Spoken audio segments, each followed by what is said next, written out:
ya kufanywa miaka 10. Yanaanza mwaka wa 2021, yalianza tunaenda nayo mpaka mwaka 2031. Ni miaka 10.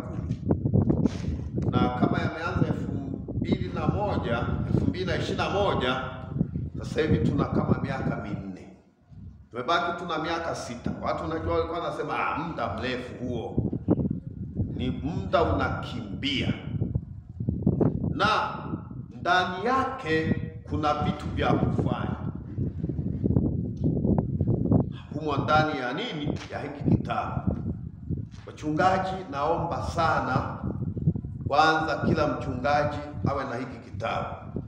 Halafu tujitahidi kila mara kufungua ukurasa wa 35 na 36 kwenye hiki kitabu, kwa sababu hapo ndipo yameorodheshwa kwa ufupi yale majukumu 10 tunayotakiwa kuyafanya kama kanisa kwenye huu muhula wa miaka mingapi?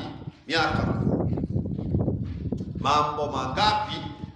Mambo 10. Jambo mojawapo ni kuimarisha ibada. Yapo mambo la kwanza kwenye kitabu, kuimarisha ibada. Wamefafanua ibada zitaimarikaje.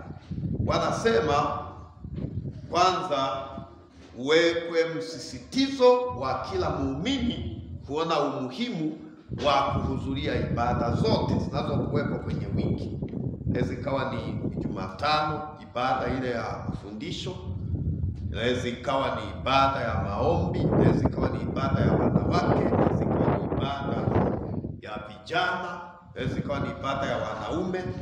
Inaweza ikawa ni ibada ya sifu na kuabudu. Vyovyote, ibada zote hizo unaona, ikiwemo na ibada imesisitizwa kwenye kitabu hiki, inaitwa ibada ya darasa la wanafunzi. Ibada hiyo imewekwa kufanyika Jumapili asubuhi.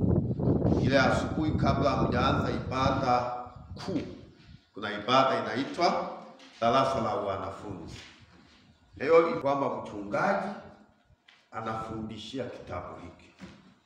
Unaona, kitabu cha kufundishia kimepimwa kufundishwa kwa lisaa kama 1.